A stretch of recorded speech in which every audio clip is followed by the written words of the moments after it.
안녕하세요 여러분. 종교와 사상으로 있는 한국문화 수업을 맡은 이효진입니다.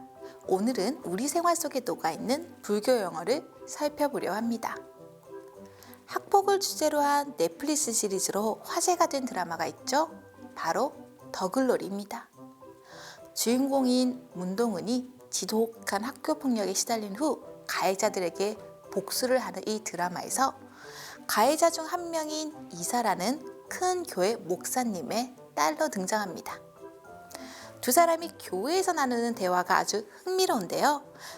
저는 이사라가 교회까지 찾아온 문동은에게 이판사판이다 이거야? 라고 소리를 지르자 문동은이 차분하게 큰일 나 사라야, 이판사판은 원래 불교 영화야 라고 맞받아치는 장면이 꽤 기억에 남습니다. 우리가 더 이상 방법이 없는 막다른 상황에서 될 대로 되라고 생각하는 모습을 이판사판이라고 하죠. 여기서 판은 우리가 생각하는 놀이판, 구판 등을 연상하기 쉬운데요. 사실 이 표현과는 상관이 없습니다. 이판사판은 이판 스님과 사판 스님을 가리키는 말로, 이판은 참선을 하거나 경전을 보는 등 수행에만 전념하는 스님을, 사판은 절이나 교단을 유지하는 데 필요한 일을 담당하는 스님을 의미합니다. 대표적인 사판으로 절의 주지 스님들이 있죠. 조선시대에는 숭유 억불 정책으로 스님들이 모두 천민으로 취급받았고, 출가해서 스님이 된다는 것은 더 이상 갈 곳이 없는 마지막 선택으로 여겨졌습니다.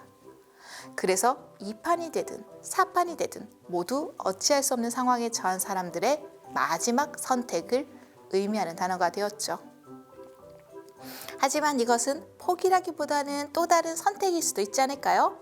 그래서 누군가가 궁지에 몰려 이판사판이다 라고 하면 뾰족한 방법이 없음을 의미하면서도 혹시나 하는 기대에 뭐라도 해보는 마음을 품고 있기도 합니다. 이처럼 우리가 무의식적으로 쓰고 있던 용어 중에서 불교의 그 뿌리를 두는 것이 생각보다 많죠. 사람들이 엉켜서 싸우고 난장판이 된 상황을 일컬어 아수라장이라고 합니다. 네, 여기서 아수라는 우리가 육도에서 배웠던 아수라도의 아수라가 맞습니다. 즉, 평생을 싸워야 하는 아수라도의 상황이 바로 눈앞에 펼쳐진 것 같은 혼란스러운 곳이나 상태를 아수라장이라고 하는 것이죠. 또 소란스럽고 혼자스러운 상황을 나타내긴 하지만 아수라장보다는 긍정적이고 활기찬 느낌을 주는 단어가 바로 야단법석입니다. 많은 사람들이 모여서 시끌벅적한 상태를 말하는데요. 야단법석의 법은 설법, 즉 불교의 가르침을 말하고 석은 자리를 의미합니다. 풀어 말하면 야외에서 설법하는 자리인데요. 과거에는 지금처럼 실내 공연장이 없었으므로 넓은 야외에 모여서 설법을 펼쳤습니다. 사람이 모이면 자연스럽게 상인도 모이고 서로 안부도 묻고 엄마 아빠를 따라온 아이들도 돌아다니겠죠. 그렇게 야단법석은 야외에서 설법을 하는 것에서 그 설법을 듣기 위해 많은 사람들이 모인 모양을 표현한 말이 되었습니다.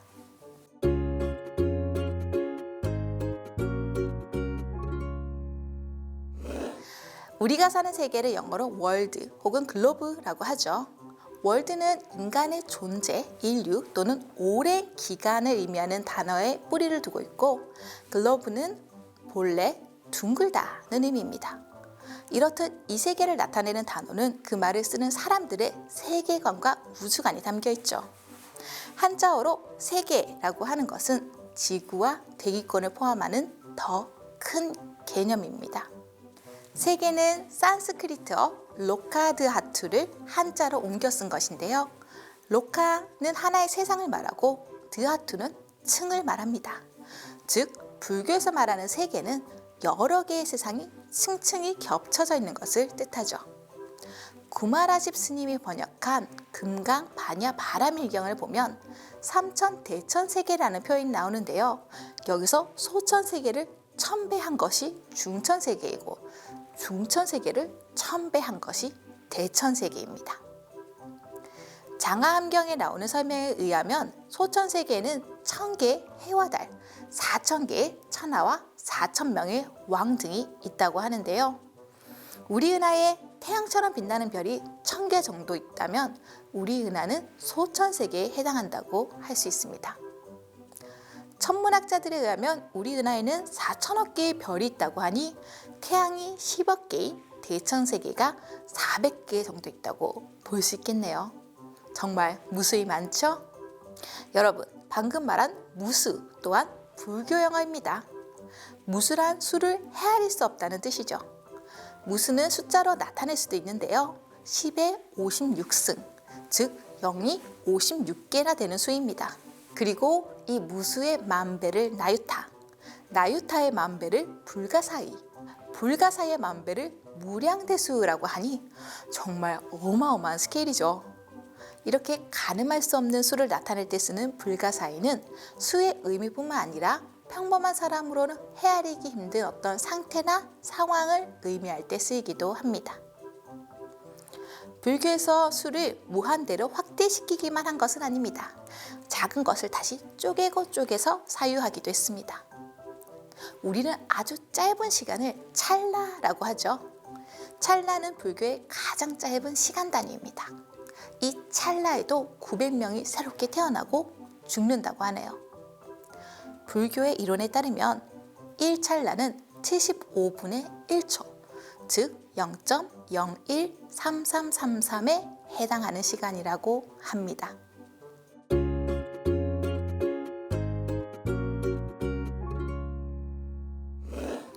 우리가 매일 아침 나가고 들어오는 곳이 있죠? 바로 현관인데요.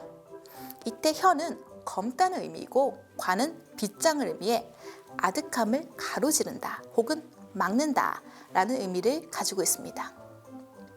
불교에서는 수행자가 깨달으려고 하는 오묘한 도리를 가로질러 막고 있는 것, 이것을 바로 현관이라고 하는데요. 특히 선불교와 관련된 책에서 자주 나타납니다. 참선 수행사는 생사의 관문을 뚫는 것을 제1목표로 삼았기 때문이죠. 이렇게 차원이 다른 두 세계의 경계에 위치한 관문으로서 사용되던 현관은 진리의 세계로 들어가는 문이라는 의미로 바뀌면서 선종 사찰에 있는 큰 건물의 정문을 나타내는 말이 되었다가 현재 집의 입구를 나타내는 말이 되었습니다. 현관의 의미 범위가 점점 넓어진 것이죠. 공부라는 단어 역시 선불교에서 많이 쓰던 단어입니다. 한국에서만 유일하게 이 단어를 배우다, 익히다로 쓰는 것을 알고 계시나요? 중국에서 공부라고 쓰면 쿵푸라고 읽는데요. 시간을 나타내기도 하고 우리가 아는 중국 무술을 나타내기도 합니다. 일본에서는 쿠후라고 읽고 고민하고 궁리한다는 의미로 쓰이죠. 본래 공부는 열심히 수행하는 노력, 그 자체를 의미했는데요. 한중일에서 각자 다른 의미로 변형돼서 쓰이게 됐다고 할 수 있습니다.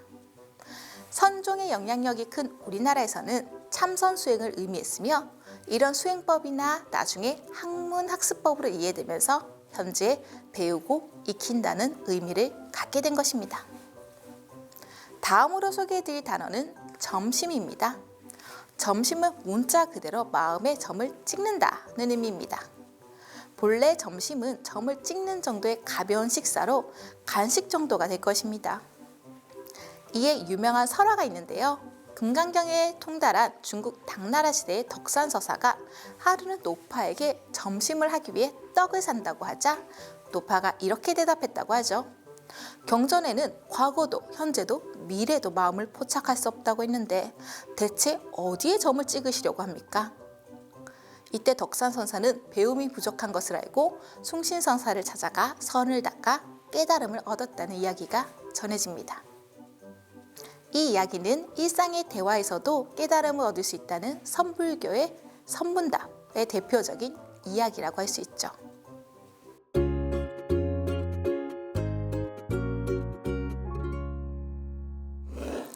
요즘 현대인의 기호식품 1위는 커피가 아닐까 싶은데요.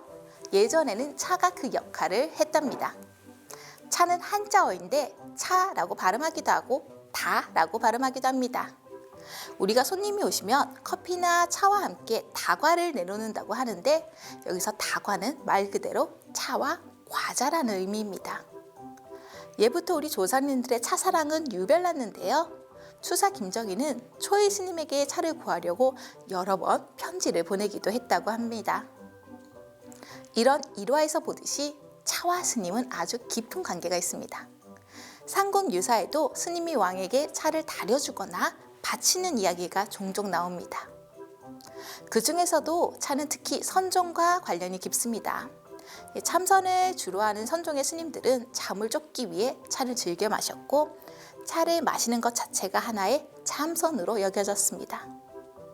중국 당나라의 선승 조주가 가르침을 청하는 사람들에게 차나 한 잔 마시고 가게 라고 했다는 이야기는 이미 유명한 이야기죠. 이런 배경에서 나온 표현 중 하나가 다반사인데요. 명나라 때 발행된 무명해경 선사 어록에 30년래 다반사라는 표현이 있습니다. 30년 동안의 일상사라는 의미죠. 이런 표현들이 현재는 일상 다반사라고 표현되며 차를 마시고 밥을 먹는 일과 같이 늘 있는 일이라는 의미로 쓰이고 있습니다. 여러분, 전통적으로 우리는 추석에 차례를 지내죠. 그런데 여기서 차는 우리가 녹차, 옥수수차 할 때 마시는 차를 의미합니다. 하지만 차례상에는 차가 올라가지 않네요. 대체 어떻게 된 일일까요? 그런데 삼국유사의 기록에 따르면 국가의 제사를 지낼 때 차가 포함되었다는 기록이 있는데요. 어쩌면 과거에는 차가 고급 기호품이었기 때문에 중요한 의례에서 올리기도 했던 것 같습니다. 이후 조선시대 때 유교식 의례가 도입되면서 더 이상 차를 올리지 않고 술과 고기 등을 올리게 되었는데요. 제사상의 구성은 변했지만 여전히 차례상이라고 칭하는 데서 그 흔적이 남아있음을 알 수 있습니다.